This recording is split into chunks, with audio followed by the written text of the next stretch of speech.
लेकिन एक यहाँ छोटा सा ट्विस्ट है, मुझे कहीं ना कहीं लगता है कि जीतन राम मांझी भी उसके हिस्सा है, क्योंकि आप उसी गठबंधन के हिस्सा है कि अपने मंत्रियों और अपने विधायकों को मना करके कि देखिए हम तो अपने लोगों को मना कर रहे हैं, आप भी ना निकले।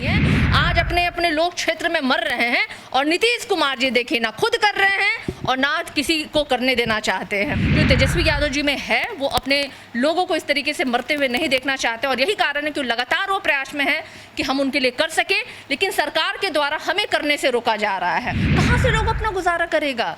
और सरकार जो है ना किसी को भत्ता दे रही है, ना उनके खाने पीने का कोई अरेंजमेंट कर रही है। सामुदायिक आपने किचन का हाल देखा है?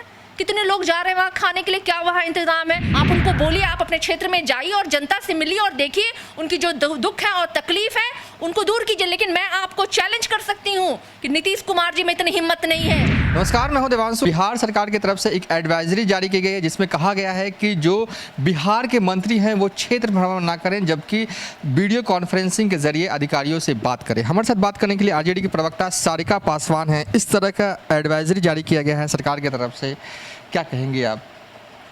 देखिए, इसमें कहना कुछ नहीं है। इसके पहले भी जेडीयू के या बीजेपी के एक विधायक, एक मंत्री वो आपको क्षेत्र में दिखाई नहीं दिए।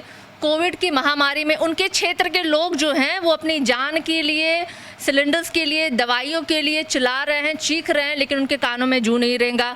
और अब ये जो एडवाइजरी उन्होंने जारी की, असल में ये एडवाइजरी आरजेडी को जवाब है, क्योंकि आरजेडी के विधायक और मंत्रियों ने और लोगों ने उनसे ई पास की रिक्वेस्ट की थी कि भाई हमें क्षेत्र में जाना है, हमें परमिशन दी जाए, ताकि किसी तरह से कल में हम पे आरोप ना लगाया जाए कि भाई लॉकडाउन का उल्लंघन किया जा रहा है इसको लेकर के। उसी के जवाब में नीतीश कुमार ने इस तरह से ये एडवाइजरी जारी की है ताकि अपने मंत्रियों और अपने विधायकों को मना करके कि देखिए हम तो अपने लोगों को मना कर रहे हैं, आप भी ना निकले। मतलब खुद भी नहीं करेंगे और आप दूसरों को भी नहीं करने देंगे। आज बिहार में जो अराजकता फैली हुई है, कोविड हॉस्पिटल्स में कोई सुविधा नहीं है, आज अपने अपने लोग क्षेत्र में मर रहे हैं और नीतीश कुमार जी देखिए ना खुद कर रहे हैं और ना किसी को करने देना चाहते हैं। बहुत दुखद है ये जो हमारे मुख्यमंत्री विहीन राज्य है। मैं बार बार बोलती हूँ कि हमारा बिहार राज्य आज मुख्यमंत्री विहीन हो गया है। आज बिहार के लोग खुद को अनाथ महसूस कर रहे हैं क्योंकि नीतीश कुमार जी आज उनको बेसहारा छोड़ दिए हैं। सुशील कुमार मोदी कहते हैं जिस तरीके से तेजस्वी यादव ने अपने सरकारी आवास पर कोविड सेंटर खोला,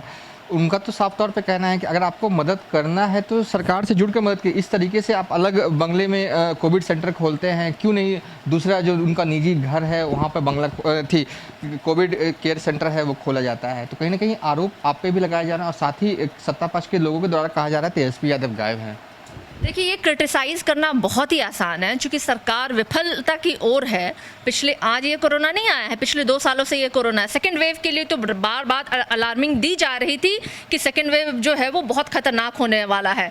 और पिछले ही साल से तेजस्वी यादव जी लगातार बोल रहे थे सरकार को कि टेस्टिंग बढ़ाई जाए, किट मंगवाया जाए, ज़्यादा से ज़्यादा लोगों को टेस्ट किया जाए, लेकिन क्या है, सरकार चुप बैठी हुई थी। आज हालात ये हैं कि रेशियो छुपाया जा रहा है, डेथ रेशियो छुपाया जा रहा है। जिस तादाद में लोगों की मृत्यु हुई है कोरोना की वजह से और हॉस्पिटल और डॉक्टर्स या तमाम कमियां हैं, आज हमारे हॉस्पिटल में डॉक्टर्स नहीं है। यही तो हम मांग कर रहे थे कि डॉक्टर्स दिया जाए। आप वैकेंसीज की बात जो हो रही थी, ये तमाम ऐसी चीज़ें हैं जो जुड़ी हुई हैं इस सरकार की नाकामी को छुपाने के लिए नीतीश कुमार जी इस तरह जबकि तेजस्वी यादव जी का बहुत ही सकारात्मक कदम था जो उन्होंने सारी की सारी सुविधाएं वहां लैश करके सरकार को सिर्फ मांगे थे, इजाज़त मांगी थी उन्होंने कि आप हमें इजाज़त दीजिए कि हम वहाँ पे कोविड सेंटर का चलाने की इजाज़त चाहते हैं। लेकिन सरकार खुद भी नहीं करना चाहती और जो सकारात्मक चीज़ें करना चाहते हैं उन पर सरकार रोकना चाहती है। क्यों उनके प्रश्न चिन्ह उन पर लगाए कि आप सत्ता में रह के वो चीज़ें नहीं कर पा रहे हैं जो इंसान सत्ता से बाहर रह के कर पा रहा है।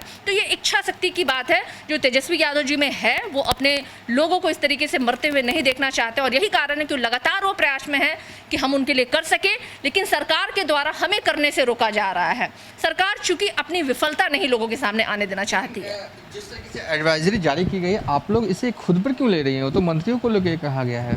नहीं, ये एडवाइजरी कब जारी की गई? जब हम लगातार उनसे कह रहे हैं कि हमें परमिशन दिया जाए, हमें लोगों के बीच में जाने का परमिशन दिया जाए, हमें हॉस्पिटल में भ्रमण करने का परमिशन दिया जाए, तब आप ये एडवाइजरी लेके आ रहे हैं। ये तो जाहिर सी बात है कि आप उसका जवाब दे रहे हैं कि देखिए आप हम सीधे आप हमें तो आपने जवाब नहीं दिया, आपने ना मना किया, लेकिन आपने ये एडवाइजरी जारी कर दी। उसका मतलब ही यही है कि हमारे जो परमिशन मांग रहे थे उसके जवाब में आपने ये एडवाइजरी जारी की है कि आप ना जा सके क्षेत्र में, हमें रोका जा रहा है।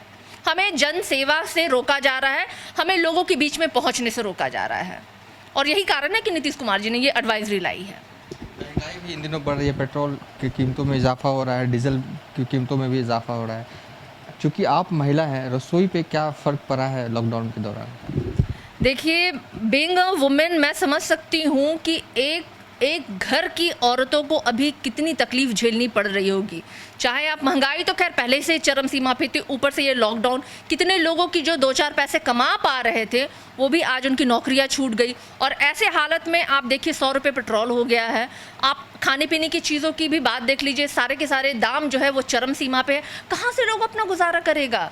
और सरकार जो है ना किसी को भत्ता दे रही है, ना उनके खाने पीने का कोई अरेंजमेंट कर रही है। सरकार लोगों को अपनी नियति पे छोड़ दी है कि आप भाग्य भरोसे रहिए। सामुदायिक आपने किचन का हाल देखा है? कितने लोग जा रहे हैं वहाँ खाने के लिए, क्या वहाँ इंतजाम है? आप ही रिपोर्टर्स को मैंने देखा है कि आप लोग हर सामुदायिक भवन में जाकर दिखा रहे हैं कि वहाँ की स्थिति कितनी बदतर है।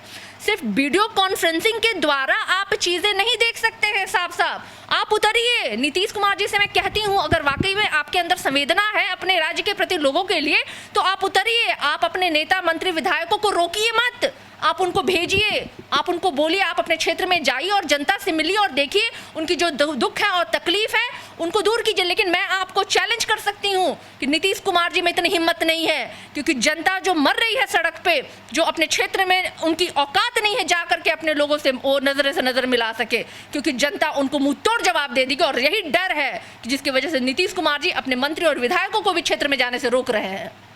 जीतन राम मांझी का एक ट्वीट आता है, वो कहते हैं कि पीएम मोदी की जो फ़ोटो है, जो कोविड का जो रिपोर्ट आता है उस पर नहीं होना चाहिए।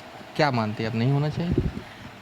मैं बिल्कुल सहमत हूँ उनके इस बात से कि जिस तरीके से उन्होंने कहा कि कोविड वैक्सीनेशन में अगर फ़ोटो आ रही है तो डेथ सर्टिफिकेट में भी आना चाहिए। बिल्कुल, अगर आप अच्छा का श्रेय ले रहे हैं तो आपको उन मौतों का भी श्रेय लेना पड़ेगा जो आपके हॉस्पिटल के बद इंतजामी की वजह से लोग मारे गए हैं। दोनों ही चीज़ें होनी चाहिए। लेकिन एक यहाँ छोटा सा ट्विस्ट है, मुझे कहीं ना कहीं लगता है कि जीतन राम मांझी भी उस के हिस्सा है, क्योंकि आप उसी गठबंधन के हिस्सा है। अगर वाकई में आप लोगों के प्रति संवेदना रखते हैं और आप उनके इस तरीके के चरण से आपको लग रहा है कि गलत है, तो आपको गठबंधन का धर्म तोड़ करके लोगों के बीच में एक एग्जाम्पल साबित करना चाहिए कि देखिए हम ना गलत करते हैं और ना ही गलत करने वाले लोगों के साथ खड़े हैं। तो इस पर जीतन राम मांझी को एक बार जरूर विचार करना चाहिए। प्रवक्ता सारिका पासवान जिन्होंने हमसे कई मुद्दों पर बातचीत की, फिलहाल अभी तक के लिए इतना ही।